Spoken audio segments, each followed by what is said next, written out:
Video के हम तीसरे पार्ट में जो है एप्लीकेशन ऑफ डायमेंशनल एनालिसिस बताने जा रहे हैं। एप्लीकेशन ऑफ डायमेंशंस, जिसमें पहला जो एप्लीकेशन है वो है conversion of one system of units to another system.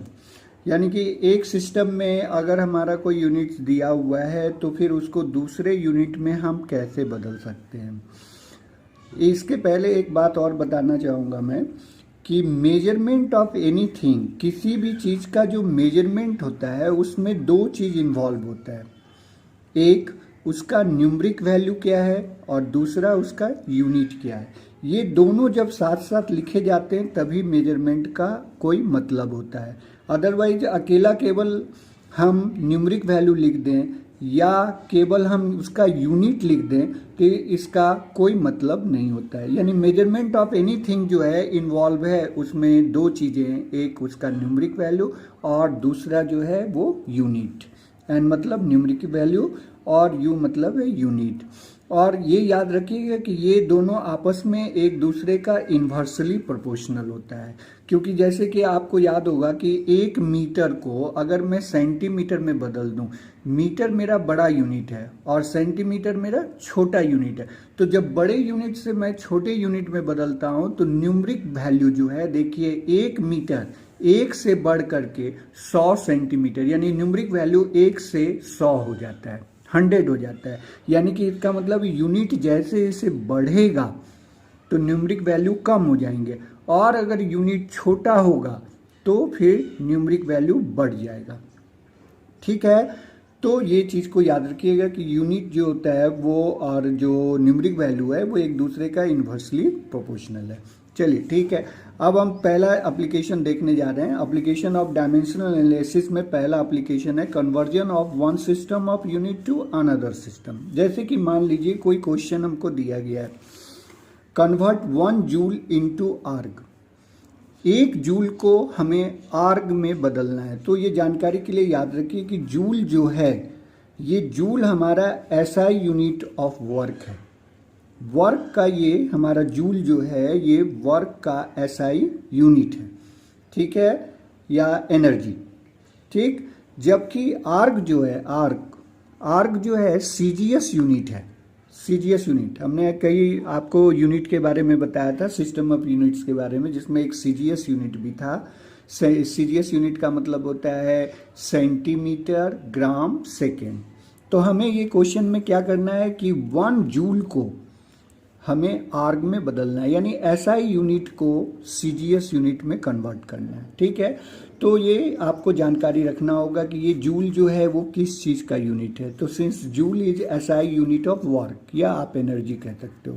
ठीक है, तो अब क्या करना है, पहला काम तो पहले तो ये जानकारी आपको करना है कि ये है जो चीज़ वो किस चीज़ का, किस फिजिकल क्वांटिटी का ये जो है यूनिट है। तो हमें मालूम है कि जूल जो है वो मेरा जो है एसआई यूनिट ऑफ वर्क है। तो आप क्या करो, वर्क जो फिजिकल क्वांटिटी है इसका पहले डायमेंशन आप लिखो। तो डायमेंशन हम आपको ऑलरेडी जो इसके पहले वाले वीडियो है उसमें बहुत सारे डायमेंशन आपको निकालने के लिए मैंने बताया था, उसमें हमने वर्क का भी बताया था। तो डायमेंशन ऑफ वर्क जो होता है वो है m l का पावर 2 t का पावर -2। ये आपको याद रखना होगा, या हम आपको वहाँ पे विधि भी बताया था कि कैसे आप निकाल सकते हो, लेकिन यहाँ पर आपको डायमेंशन जानना जरूरी है। ठीक है, तो पहले सबसे पहले क्या करते हैं कि पहले ये जानने की कोशिश करते हैं कि ये जो जूल दिया हुआ है वो किस फिजिकल क्वांटिटी का यूनिट है। तो पता चल रहा है कि ये जूल जो है वो मेरा एसआई यूनिट ऑफ वर्क है। और बदलना किस में है, तो आर्ग के बारे में भी आपको जानकारी रहना चाहिए कि आर्ग जो है सीजीएस यूनिट है। ओके, तो पता चल गया कि ये मेरा वर्क का फिजिकल क्वांटिटी, वर्क का एसआई यूनिट है। तो पहले हम क्या करेंगे, वर्क का डायमेंशन हम लिख लेंगे। ओके, और चूंकि हमको मालूम है कि मेजरमेंट जो होता है उसमें दो चीज़ें इन्वॉल्व रहती है, दो चीज़ें एन और यू। एन मतलब न्यूमरिक वैल्यू और यू माने यूनिट। तो अब देखिए हम क्या लिखेंगे यहाँ पर, n1 u1 equal to n2 u2 लिखेंगे। ये हम लिखेंगे मेजरमेंट ऑफ वन सिस्टम और ये लिखेंगे मेजरमेंट ऑफ अनदर सिस्टम। मान लीजिए जो गिवन सिस्टम है, गिवन सिस्टम मेरा क्या था, जूल। तो जूल जो दिया हुआ है जूल हमारा, तो उसमें भी ये मेरा 1 जूल दिया हुआ है। तो 1 जूल दिया हुआ है तो न्यूमरिक वैल्यू का मान यहाँ पर हम 1 रखेंगे और यूनिट का मतलब उसका डायमेंशन हम यहाँ पर रखेंगे। तो एक सिस्टम में उसका मेजरमेंट जो है वो N1U1 है, मान लो SI यूनिट में, और जो हमारा आर्ग में निकालना है जिस दूसरा सिस्टम में जिसमें हमें फाइंड करना है उसका हम लोग मान लेंगे N2U2। याद रखिएगा कि मेजरमेंट हमेशा इन्वॉल्व होता है NU से, और उसमें आप एक सिस्टम जो गिवन है उसको N1U1 मान लो और जिसमें आपको फाइंड करना है उसको N2U2 मान लो। ओके, फिर आप क्या करना है, N1 को N1 ही छोड़ दीजिए और यहाँ पर जो है डायमेंशन जो आप यहाँ पे फाइंड किए थे mL²T⁻², इसमें क्या करिए, यही डायमेंशन आप यहाँ पे लिखिए। लेकिन सब में चूंकि यहाँ U1 लगा हुआ, U1 है, तो आप यहाँ पे ऐसे लिखो M1 L1 फिर यहाँ से T1⁻²। ठीक, फिर N2 को छोड़ दीजिए। फिर यहाँ पर देखिए इसी में आप यहाँ पे U2 लिखा हुआ है तो आप इसमें सब में 2 लगा दो, M2 L2², T2⁻²। यानी इसी डायमेंशन में यहाँ U1 की जगह में सब में 1 1 1 लगा देंगे और N2 ऐसे रहने देंगे और U2 की जगह पर यहाँ पे 2 2 2 लगा देंगे, M2 L2², T2⁻²। ओके, अब हम यहाँ से N2 फाइंड करेंगे। तो N2 इक्वल टू क्या होगा, N1। फिर यहाँ पर आप क्या करो, M1 को M2 से डिवाइड करो, फिर L1 को L2 से डिवाइड करो, T1 को T2 से डिवाइड करो। तो जब M1 को M2 से डिवाइड करेंगे तो इसका पावर तो 1 है, लेकिन जब L1 को L2 से डिवाइड करेंगे तो इसका पावर कितना है, 2 है। तो यहाँ स्क्वायर ब्रैकेट के ऊपर 2 पावर लगा देंगे। फिर ये T1 को जब T2 से डिवाइड करेंगे तो इस पर पावर कितना है, -2 है। ओके, अब देखिए, अब चूंकि ये मेरा जो U1 हम माने थे ये गिवन यूनिट माने थे, गिवन यूनिट जिसमें हमारा दिया था जूल। तो जूल हमारा क्या है, SI यूनिट है। तो SI यूनिट में हम लोग जो है 1 का मतलब SI यूनिट जो कि गिवन है, और 2 का मतलब क्या है, जिसमें हमें फाइंड करना है, जिसमें हमें फाइंड करना है। तो हम लोग को मालूम है कि पहले तो देखिए N1 क्या होगा, तो N1 गिवन न्यूमरिक वैल्यू है। तो याद होगा कि क्वेश्चन में हमने यहाँ पर क्वेश्चन जो दिया था वो 1 जूल दिया था। तो N1 की जगह आप 1 रख दो। फिर M1 ये मेरा गिवन यूनिट है, गिवन यूनिट है हमारा, यानी गिवन यूनिट ऑफ सिस्टम है, तो सिस्टम ऑफ यूनिट। तो M1 जो है SI यूनिट में हम M1 माने मास, मास को हम लोग क्या kg में पढ़ते हैं, है कि नहीं। तो M1 को हम लोग लिखेंगे 1 kg, और फाइंड किस में करना है हमको, CGS यूनिट में। तो CGS यूनिट में मालूम है कि मास जो होता है ग्राम में होता है, तो इसलिए मैं यहाँ लिखूंगा 1 ग्राम। SI यूनिट जो कि हमारा गिवन है तो उसमें हम लोग मास kg में पढ़ते हैं, और जिसमें हमको फाइंड करना है CGS यूनिट में उसमें हम लोग मास को ग्राम में पढ़ते हैं। तो ऊपर लिख देंगे 1 kg और नीचे लिख देंगे 1 ग्राम। फिर देखिए जो मेरा गिवन SI यूनिट है उसमें लेंथ को हम लोग मीटर में पढ़ते हैं, मीटर में, तो 1 मीटर लिख देंगे। और फाइंड करना है CGS यूनिट में, CGS यूनिट में सेंटीमीटर, यानी कि लेंथ को हम लोग सेंटीमीटर में पढ़ेंगे। तो ऊपर लिखेंगे 1 मीटर, नीचे लिखेंगे 1 सेंटीमीटर। अब यहाँ पे कितना पावर है, 2, तो 2 यहाँ पे लिख देंगे।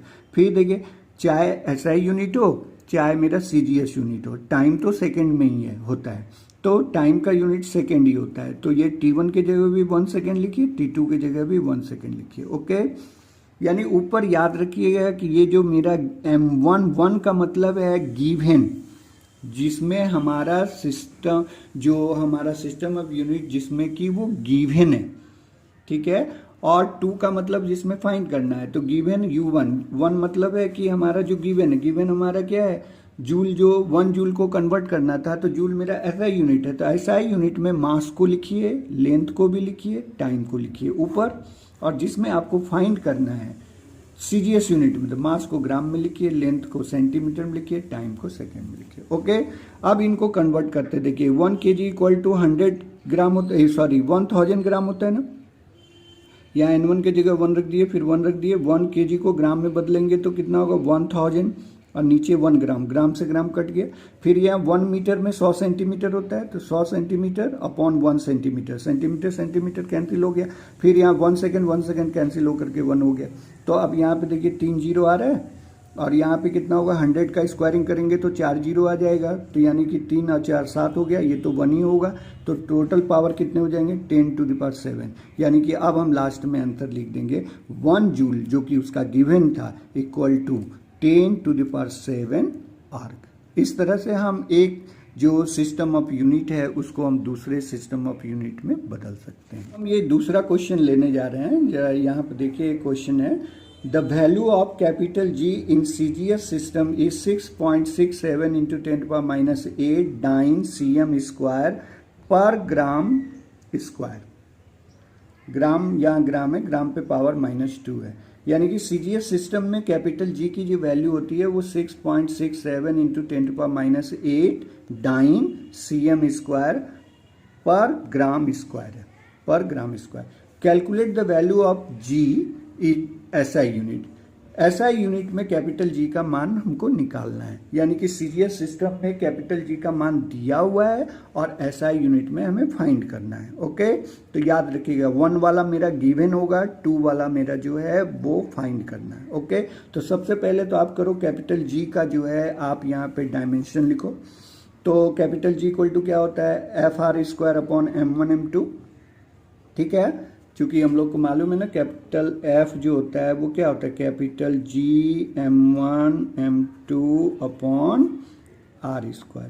तो इससे हम लोग जब कैपिटल जी को फाइंड करेंगे तो क्या होगा, FR² upon M1 M2।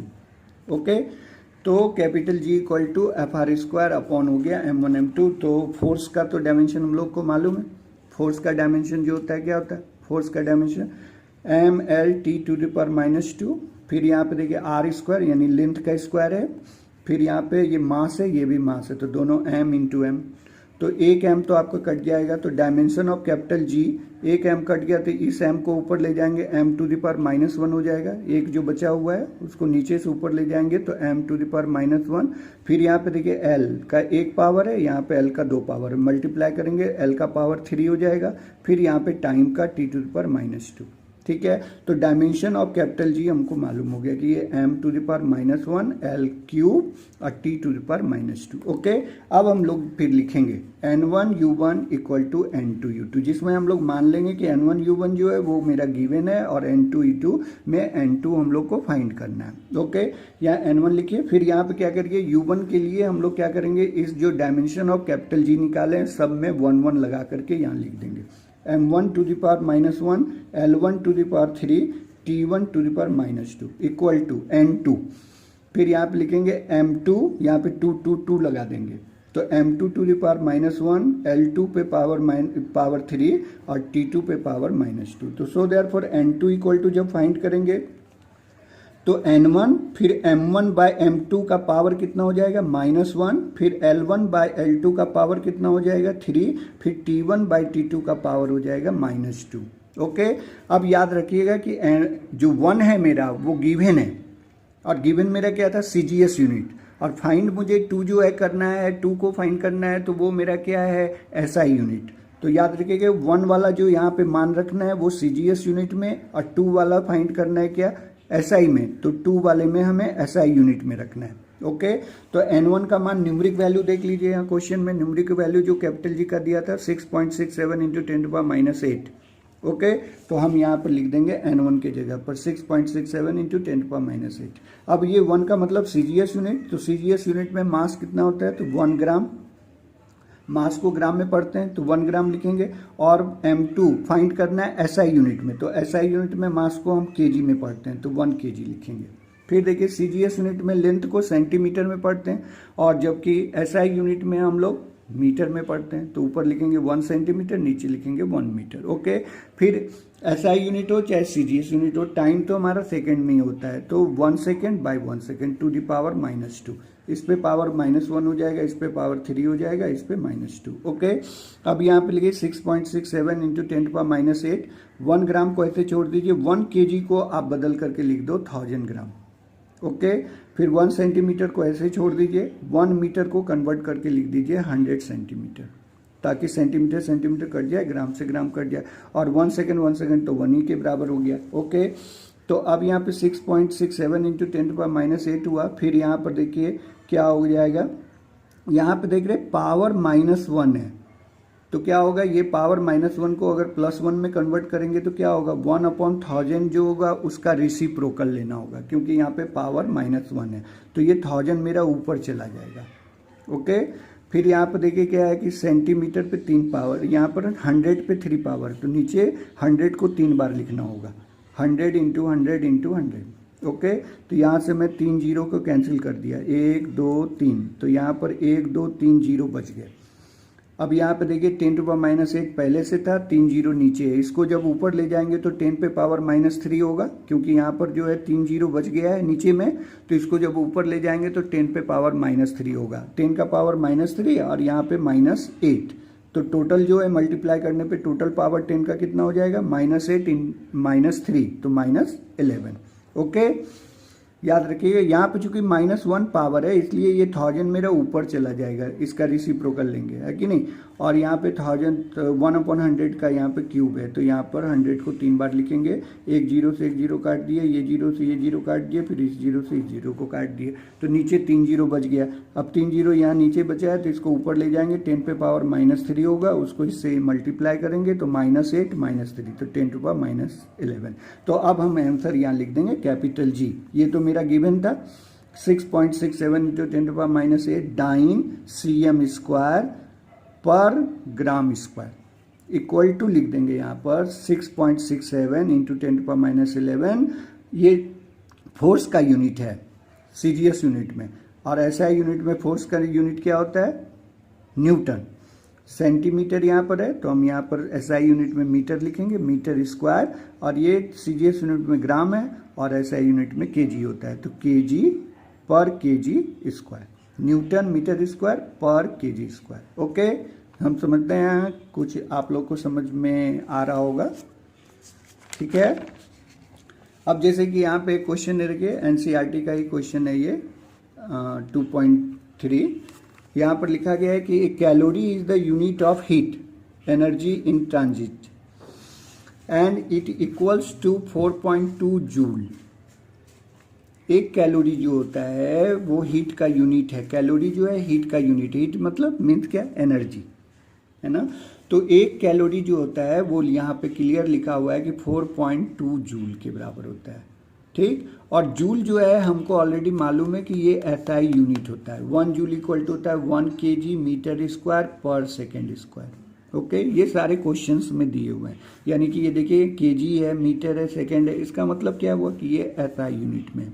Suppose we employ a system of unit, हम एक अलग तरह के सिस्टम ऑफ यूनिट को एम्प्लॉय करने जा रहे हैं, इन विच यूनिट ऑफ मास जो है वो इक्वल्स अल्फा है, केजी, यानी कि वो एक नया तरह का सिस्टम बना रहा है, सिस्टम क्वेश्चन के अकॉर्डिंग वो एक नया सिस्टम को यूज करने जा रहा है, एम्प्लॉय करने जा रहा है, जिसमें कि के जो मास है वो अल्फा केजी के बराबर माना जा रहा है। जैसे कि मेरा मन हो 1 किलो, तो किलो होता है, हमारा मन हुआ तो जैसे एक कोई सिस्टम बना दे, सिस्टम ऑफ यूनिट बना दे जिसमें 2 केजी को मैं 1 किलो के बराबर मानूं, तो हम ऐसा कर सकते हैं। तो इसने क्या किया यहाँ पर, ऐसे तो एसआई यूनिट में 1 केजी होता है, लेकिन वो एक अलग तरह के सिस्टम ऑफ यूनिट में उसको बदलने जा रहा है, जिसमें कि मास को वो मान रहा है अल्फा केजी, और यूनिट ऑफ लेंथ को मान रहा है बीटा मीटर, और यूनिट ऑफ टाइम को मान रहा है गामा सेकेंड, यानी कि मास को अल्फा केजी के बराबर मान रहा है यूनिट, और फिर लेंथ को वो बीटा मीटर के बराबर मान रहा है, और टाइम को वो गामा सेकेंड के बराबर मान रहा है। तो यहाँ पर क्वेश्चन में लिखा हुआ है सो दैट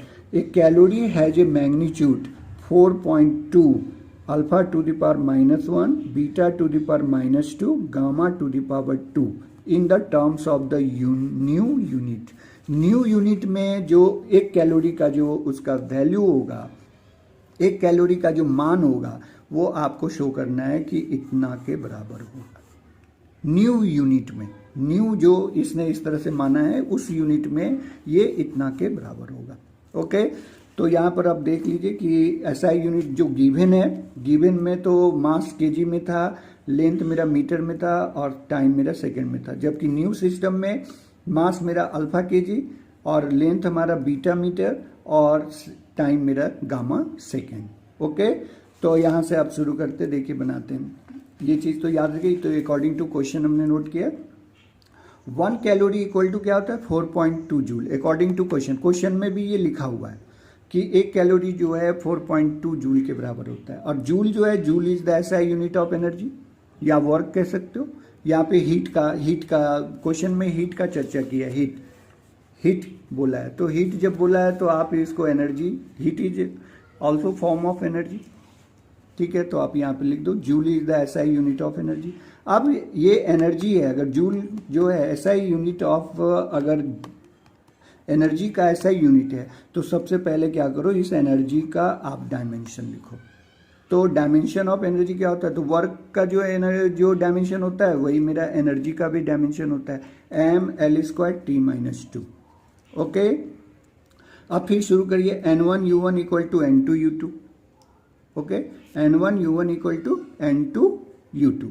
ओके, N1U1 को गिवन मान लीजिए, N2U2 एंड जिसमें कि वो हमें कन्वर्ट करना है, वो ये न्यू सिस्टम है। ओके, तो अब यहाँ पे क्या करेंगे, 1U1 के जगह पर क्या करेंगे, N1 को तो N1 लिख देंगे, U1 के जगह पर इसमें सब में 1 लगा के लिख देंगे, फिर N2 को ऐसे रहने देंगे, U2 के जगह पर इस डायमेंशन में 2 लगा करके यहाँ पे लिख देंगे। ओके, अब मैं यहाँ से फाइंड करूँगा N2, तो N2 बराबर क्या हो जाएगा, N1 इंटू M1/M2, फिर L1/L2 का स्क्वायर, फिर T1/T2 का -2। तो हम यहाँ पे लिख देंगे इस तरह से, N2 इक्वल टू N1, फिर यहाँ पर M1/M2 का 1 पावर, L1/L2 का 2 पावर और T1/T2 का -2 पावर। ओके, अब न्यूमरिक वैल्यू जो है यहाँ पर देखिए कितना है, 1 कैलोरी इक्वल टू क्या है 4.2 जूल। ठीक, तो ये न्यूमरिक वैल्यू हो गया 4.2 जो कि गिवन है, तो यहाँ N1 के जगह पर हम लोग लिख देंगे 4.2। ओके, फिर ये देखिए, ये हमारा क्या है, 1 के बारे में हमेशा याद रखिए जो गिवन है, और 2 का मतलब है जिसमें हमें फाइंड करना है। तो 1 का जो है गिवन है, गिवन मेरा क्या है, तो एसआई यूनिट है, तो मास को हम 1 kg लिखेंगे। ठीक, मास को 1 kg लिखेंगे, और यहाँ देखिए न्यू सिस्टम में मास को क्या लिखा गया, अल्फा kg, तो हम यहाँ पे लिख देंगे अल्फा kg M2 की जगह पर। फिर एसआई यूनिट में लेंथ का क्या होता है यूनिट, तो 1 मीटर लिखेंगे, और जबकि यहाँ पर लेंथ का जो है न्यू सिस्टम में बोला गया है बीटा मीटर, तो आप यहाँ पर लिख दो बीटा मीटर L2 के जगह पर। ओके, फिर पावर 2 है तो 2 डाल दो, फिर T1 के जगह एसआई यूनिट में 1 सेकेंड, जबकि टाइम के लिए यहाँ पर न्यू सिस्टम में, ये तो गिवन सिस्टम में 1 सेकेंड है, न्यू सिस्टम में बोला गया है गामा सेकेंड, तो आप यहाँ पर गामा सेकेंड, यहाँ पे T2 की जगह पर लिख देंगे गामा सेकेंड। ओके, और इसका पावर कितना है -2। ठीक, अब यहाँ पे 4.2 हो गया। अब यहाँ पे देखिए 1/अल्फा है, अल्फा को ऊपर करेंगे तो अल्फा पे पावर -1 हो जाएगा। ठीक, फिर ये कि 1/बीटा है, मीटर मीटर तो कट ही गया, बीटा है यहाँ पे 1/बीटा, बीटा को ऊपर करेंगे तो क्या हो जाएगा -2 पावर। फिर यहाँ पे देखिए क्या है कि 1/गामा, लेकिन यहाँ पे पावर क्या है -2, तो इसका रेसिप्रोकल लेंगे तो क्या हो जाएगा gamma two the power 2। Okay, तो क्लियर है यहाँ पर, यानी कि न्यू सिस्टम में उसका मान कितना आ रहा है 4.2 into numeric value 4.2 into alpha पे पावर -1, बीटा पे पावर -2, गामा पे पावर 2। ओके, यानी कि अब हम आंसर में इस तरह से लिख देंगे 1 calorie equal to 4.2 joule SI unit में, और ये जो न्यू सिस्टम जो है उसमें हम कन्वर्ट जब किए तो इसका मान आ रहा है 4.2, अल्फा पे पावर -1, बीटा पे पावर -2 और गामा पे पावर 2। तो इस तरह से हमारा बन गया। ओके, अब देखिए दूसरा यूज अगर मैं बताऊं इसका कि इसका डायमेंशन एनालिसिस का दूसरा यूज क्या है, तो यहाँ पर हम दूसरा यूज कर सकते हैं, यूज जान सकते हैं, checking the dimensional consistency of equation. कोई मेरा जो फिजिकल इक्वेशंस हैं वो इक्वेशन डायमेंशनली वो करेक्ट है कि नहीं है, इसको हम जान सकते हैं। ठीक है, कि वो करेक्ट लिखा हुआ इक्वेशन है कि, जैसे आपको याद होगा कि कोई जैसे कि इक्वेशन होता है फिजिक्स का, जैसे S = ut + ½ at², तो इसको डायमेंशनली हम करेक्ट जान सकते हैं कि ये मेरा जो है कंसिस्टेंट है कि नहीं है। ठीक है, तो इसको जानने के लिए, पहले यूज करने के लिए इसका आपको पहले जानना ये जरूरी है, principle of homogeneity of dimension क्या होता है। Principle of homogeneity of dimension, तो अकॉर्डिंग टू दिस प्रिंसिपल, इस प्रिंसिपल के अकॉर्डिंग क्या होता है कि physical equation will be dimensionally correct. एक फिजिकल इक्वेशन जो है डायमेंशनली करेक्ट होगा if the dimensions of all the terms occurring on both sides of the equation are the same. यानी कोई फिजिकल इक्वेशंस अगर डायमेंशनली करेक्ट है तो उस इक्वेशन के दोनों साइड के जितने भी टर्म्स हैं उसका डायमेंशन सेम होना चाहिए। यही मेरा प्रिंसिपल ऑफ होमोजेनिटी है। According to this principle a physical equation will be dimensionally correct if the dimensions of all the terms occurring on both sides of the equation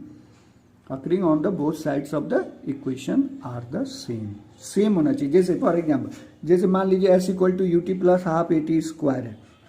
अगर मुझे dimensionally अगर इसको check करना है कि ये करेक्ट है कि इनकरेक्ट है, तो देखिए प्रिंसिपल ऑफ होमोजेनिटी के अकॉर्डिंग अगर ये करेक्ट है तो इसके दोनों साइड में जितने भी टर्म्स हैं उस सभी टर्म्स का डायमेंशन सेम आना चाहिए। तो मैं फाइंड करके देखता हूँ।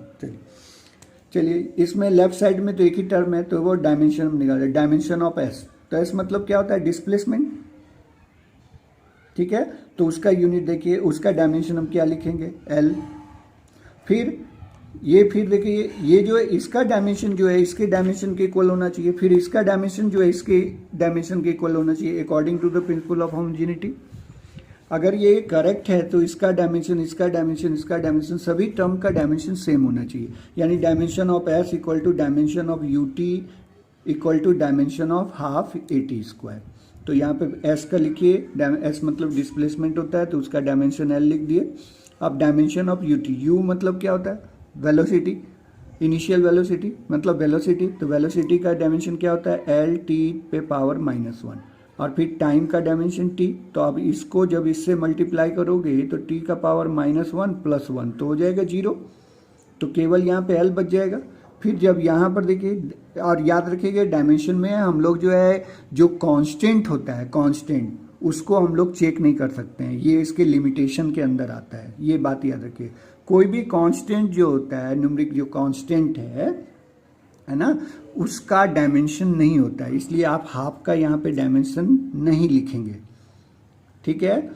तो यहाँ पर ए मतलब क्या है? एक्सेलरेशन। तो एक्सेलरेशन का डायमेंशन होता है एल टी पे पावर -2, ओके। और टी स्क्वायर, तो टी स्क्वायर का टी स्क्वायर हो गया। अब फिर इनको जब इनसे इंटू करेंगे तो -2 + 2 तो टी टू द पावर 0 तो 1 हो गया। तो केवल एल बच गया। तो देख लीजिए डायमेंशन ऑफ एस भी एल आ रहा है, डायमेंशन ऑफ यूटी भी एल आ रहा है, dimension of half AT square भी एल आ रहा है।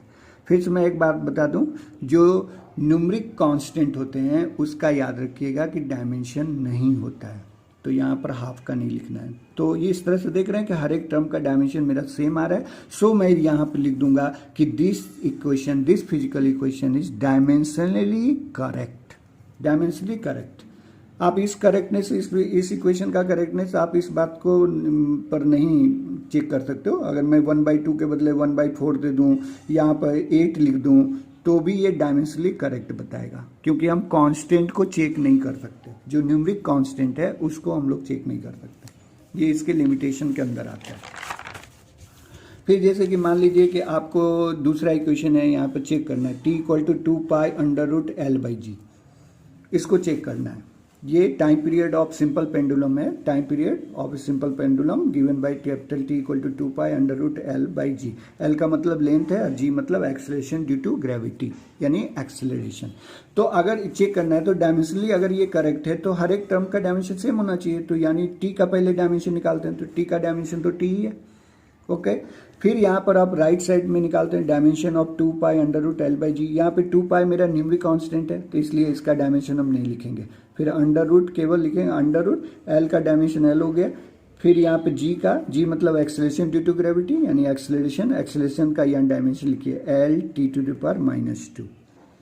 एक्सेलरेशन ये भी याद रखिए, एक्सेलरेशन किसी भी तरह का हो, अगर वो एक्सेलरेशन है तो उसका डायमेंशन सेम होगा, चाहे एक्सेलरेशन हो ऐसे या एक्सेलरेशन ड्यू टू ग्रेविटी हो, ठीक है। जैसे कि मेरा इनिशियल वेलोसिटी हो या फाइनल वेलोसिटी हो, केवल वो वेलोसिटी है तो वेलोसिटी के कारण उसका डायमेंशन सेम होंगे, ओके। तो L से L कट जाएगा, t के पावर -2 को ऊपर कर देंगे तो t का स्क्वायर हो जाएगा, उसका स्क्वायर रूट लेंगे तो केवल t आएगा। तो देख लो लेफ्ट साइड में भी डायमेंशन मेरा t है, राइट साइड का भी डायमेंशन मेरा t है। इसका मतलब है कि ये मेरा डायमेंशनली करेक्ट है। Dimension of t = dimension of 2π√L/g, therefore given equation is dimensionally correct, ठीक है।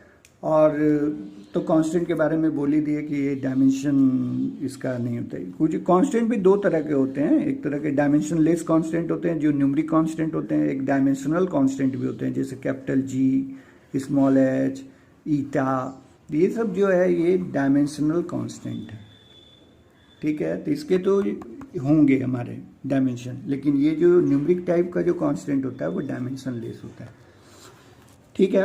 अभी नेक्स्ट क्वेश्चन देखिए, इसी पे आधारित है। Find the dimension of a by b in the equation f equal to a under root X plus B T square. जहाँ पर ये इक्वेशन दिया हुआ है, इसमें एक कांस्टेंट a लगा हुआ है, यहाँ पर ये कांस्टेंट b लगा हुआ है, तो हमें फाइंड करना है dimension of a by b। तो यहाँ पे f जो है वो मेरा फोर्स है, x मेरा डिस्टेंस है और t मेरा टाइम है, ठीक है। तो फिर इस इक्वेशन को हम लिखते हैं, देखिए f equal to a under root X plus B T square. अगर ये डायमेंशनली करेक्ट है इक्वेशन, अगर ये डायमेंशनली करेक्ट है तो प्रिंसिपल ऑफ होमोजेनिटी के अकॉर्डिंग देखिए इसका डायमेंशन इसके डायमेंशन के इक्वल होना चाहिए, फिर इसका डायमेंशन इसके बराबर होगा, फिर इसका डायमेंशन इसके बराबर होगा, सभी टर्म के डायमेंशन आपस में इक्वल होंगे। तो हम ऐसा लिख सकते हैं dimension of a under root X equal to dimension of force, इसका डायमेंशन इसके डायमेंशन के इक्वल होगा। अभी इसका डायमेंशन इसके इक्वल मत करिएगा क्योंकि इसमें a भी नहीं मालूम है हमको, b भी नहीं मालूम है, इसलिए आप इसका डायमेंशन इसके इक्वल करिए ताकि फोर्स का डायमेंशन हमको मालूम है। तो हम ये लिख देंगे dimension of a under root X equal to dimension of force. तो डायमेंशन ऑफ a अगर मैं निकालूं तो क्या लिख देंगे, dimension of f upon under root X, f upon under root X. अब ये फोर्स है, फोर्स का डायमेंशन लिख दो M L T minus two, फिर अंडर रूट एक्स मतलब क्या है डिस्टेंस, तो यहाँ पे लिख देंगे एल का पावर हाफ, रूट का मतलब क्या होता है हाफ ना, तो एल डिस्टेंस है तो लेंथ एल का पावर हाफ। अब यहाँ से देखिए एम तो मेरा अकेला है तो ये रह जाएगा, फिर एल का पावर यहाँ पे 1 है और यहाँ पे नीचे कितना है हाफ है, जब इसको ऊपर ले जाएंगे तो 1 माइनस हाफ, तो 1 माइनस 1/2, तो कितना रह जाएगा एल पे पावर हाफ, 1 माइनस यहाँ से 1/2 को ऊपर ले जाएंगे तो माइनस हाफ होगा, तो 1 माइनस 1/2, तो 1/एल पे पावर 1/2 बचेगा। टी अकेला है तो टी का पावर -2। तो ये मेरा किसका निकला, डायमेंशन ऑफ ए निकला, ठीक। अब हम क्या करते हैं डायमेंशन ऑफ बी को फाइंड करने के लिए अब क्या करते हैं, इसका डायमेंशन फिर मैं इसके बराबर लिख दे रहा हूँ, dimension of B T square equal to dimension of F according to principle of homogeneity. तो dimension of B T square equal to dimension of F, तो so therefore dimension of B equal to लिख देंगे dimension of F by T square. अब यहाँ पे क्या करते हैं फोर्स का डायमेंशन लिखेंगे M L T minus two, और फिर यहाँ पे टी का स्क्वायर, तो टी का स्क्वायर लिख दिए, एम को अकेला है तो ऐसे रन देंगे, एल भी अकेला है ऐसे रन देंगे, और यहाँ पे टी का पावर नीचे में कितना -2, तो ऊपर ले जाएंगे तो क्या हो जाएगा -2, तो टोटल टी का पावर कितना हो जाएगा -4। तो ये मेरा बी का डायमेंशन निकल गया, ये मेरा ए का डायमेंशन निकल गया, और अकॉर्डिंग टू क्वेश्चन बोला गया था हमको ए बाई बी निकालने के लिए, तो हम यहाँ से निकालते हैं dimension of A by B. तो ए का डायमेंशन ऊपर लिख दीजिए, बी का डायमेंशन नीचे लिख दीजिए, एम से एम कट गया तो यानी एम का पावर कितना हो गया 0, एल का पावर यहाँ पे हाफ है यहाँ पे 1 है, 1 को ऊपर ले जाएंगे इसको जब तो -1 हो जाएगा, तो हाफ -1 तो -1/2 के इक्वल हो जाएगा, फिर यहाँ -4 है नीचे उसको ऊपर करेंगे तो +4 हो जाएगा, तो 4 - 2 2 बचेगा, तो m का पावर 0, l का पावर -1/2, t का स्क्वायर। ओके, फिर उसी तरह देखिए एक नेक्स्ट क्वेश्चन है, find the dimension of a cross a into B in the relation p equal to b minus X square by A T. p कह रहा है कि पावर है, x मेरा डिस्टेंस है, t मेरा टाइम है, p इक्वल टू लिखा हुआ है b minus X square by A T, इसमें से a का डायमेंशन निकालना है और t का डायमेंशन निकालना है, ठीक है। तो यहाँ से फिर उसका a इंटू बी का डायमेंशन फाइंड करना है, तो p इक्वल टू बनाते हैं इस क्वेश्चन को, p equal to b minus X square upon A T.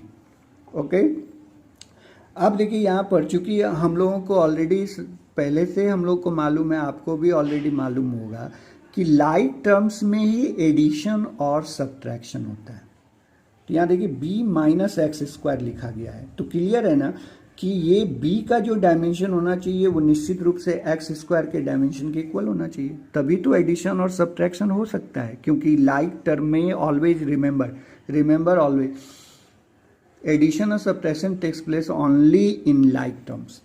तो यहाँ लिखा है b माइनस एक्स स्क्वायर, तो क्लियर है कि b का डायमेंशन एक्स स्क्वायर के डायमेंशन के इक्वल होगा। तो हम लिख देंगे b का dimension equal to X square का डायमेंशन।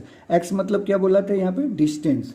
x का क्वेश्चन में बोला गया था डिस्टेंस, तो डिस्टेंस यानी l, तो l स्क्वायर, यानी b का जो डायमेंशन है वो l स्क्वायर के इक्वल है। ओके, यानी आप क्या करो, b माइनस एक्स स्क्वायर की जगह पर आप केवल लिख दो l स्क्वायर।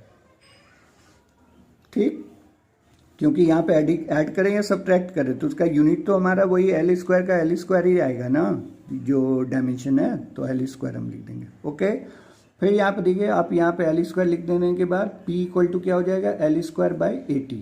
b का डायमेंशन हम रख दिए यहाँ पर। जैसे मीटर माइनस मीटर करते तो जीरो थोड़े लिखते, जैसे 2 मीटर माइनस 1 मीटर तो फिर 1 मीटर लिखेंगे ना, तो इसीलिए L square minus L square को आप यहाँ पे एल स्क्वायर ही यूनिट लिखिएगा, ऐसा नहीं करिए कि जीरो कर दीजिएगा। तो p equal to L square upon 80, तो a बराबर क्या होगा, एल स्क्वायर अपॉन PT। अब p मतलब क्या है, पावर। पावर क्या होता है, तो देख लीजिए, पावर वर्क बाय टाइम।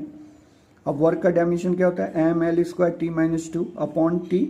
अब t को ऊपर ले जाएंगे तो क्या हो जाएगा, t टू द पावर -3, यानी एम एल स्क्वायर टी पे पावर -3।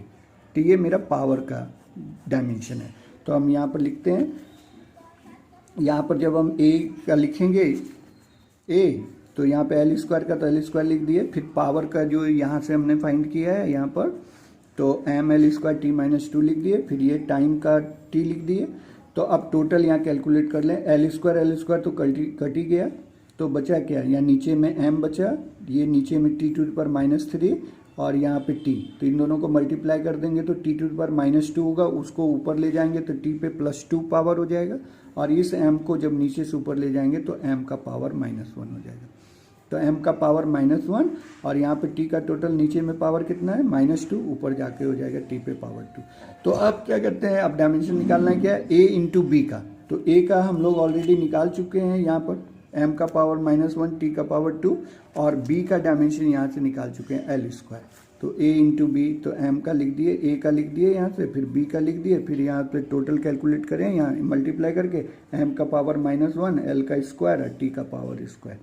तो ये मेरा a इंटू बी हो गया। ओके, फिर यहाँ पर देखिए एक क्वेश्चन, फिर यहाँ पर आपको दिखाते हैं एक क्वेश्चन और, कि जैसे वंडरवाल इक्वेशन होता है, ये गैस इक्वेशन, इसको स्टैंडर्ड अभी पढ़ेंगे आप लोग केमिस्ट्री में या फिजिक्स में भी पढ़ना पड़ेगा आपको। Van der Waals equation for a gas, gas के लिए एक वंडरवाल का इक्वेशन दिया हुआ है जिसमें ये लिखा हुआ है p plus A by V square, फिर यहाँ लिखा है v minus B equal to RT, जिसमें ये p मेरा प्रेशर ऑफ गैस है, v मतलब वॉल्यूम ऑफ गैस है, r मेरा गैस कांस्टेंट है, गैस के लिए कांस्टेंट होता है ये, और t मेरा टेम्परेचर है। तो इसमें हम लोग को बोला गया है, यहाँ क्वेश्चन बोला गया है कि इस इक्वेशन के अकॉर्डिंग, इसमें याद रखिएगा p मेरा प्रेशर है, v मेरा वॉल्यूम है, और ये r जो है गैस कांस्टेंट है, t मेरा टेम्परेचर ऑफ गैस है। ओके, तो determine the dimension of a and b, यहाँ से a और b का डायमेंशन हमको फाइंड करना है, and right the SI unit of a and b।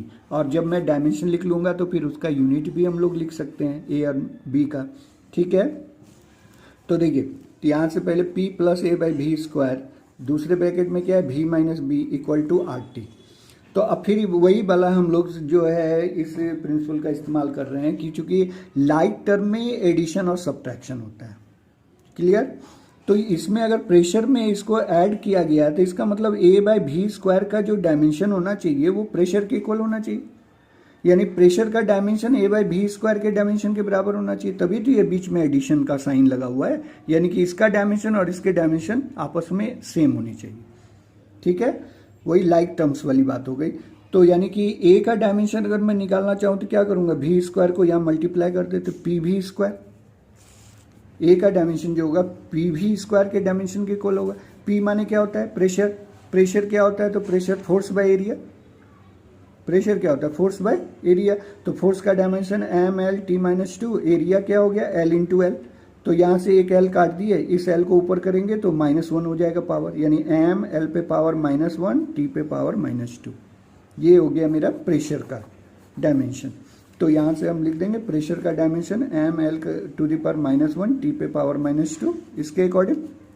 Okay, और फिर ये वॉल्यूम है, यहाँ पर क्या है वॉल्यूम।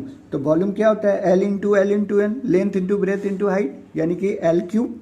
तो यहाँ पर लिख दीजिए एल क्यूब।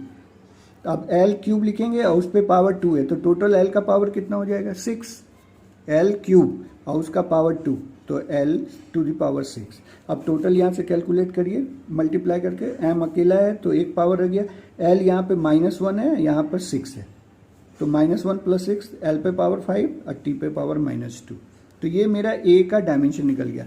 फिर दूसरे ब्रैकेट में देखिए भी - बी लिखा हुआ है, तो क्लियर है ना कि इसमें सब्ट्रैक्शन अगर हो रहा है तो इसका मतलब है कि बी का डायमेंशन वही होना चाहिए जो भी का डायमेंशन होगा, तभी तो सब्ट्रैक्शन हो रहा है इसमें।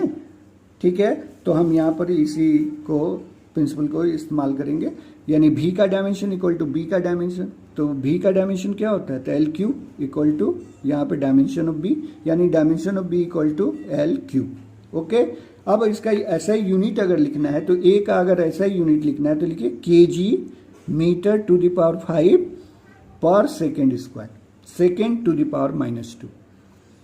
यूनिट, ऐसा यूनिट इजीली लिखा जा सकता है, डायमेंशन हमको मालूम है, तो यहाँ से लिखिए मास का केजी लिख दीजिए, लेंथ का यहाँ मीटर लिख दीजिए, टाइम का यहाँ सेकेंड लिख दीजिए। तो हम यहाँ पे लिख सकते हैं ऐसा unit of A is KG metre to the power 5 time to the power, यानी second to the power -2। Okay, फिर बी का डायमेंशन अगर लिखना है तो यहाँ पे देखिए लेंथ का मीटर होता है, तो metre cube, and dimension of B, unit of B is metre cube. इस तरह से आप इसको क्वेश्चन को कुछ अपने से करिए। कुछ इसका जो डायमेंशन एनालिसिस का एक मोस्ट इम्पॉर्टेंट और एप्लीकेशन है, जो कि हम आपको इसके नेक्स्ट वीडियो में बताएंगे, वो बहुत ही ज़्यादा इम्पॉर्टेंट है। ये सब भी ज़्यादा है और वो भी है, तो इसका एक एप्लीकेशन और मैं इसके नेक्स्ट वीडियो में बताऊंगा।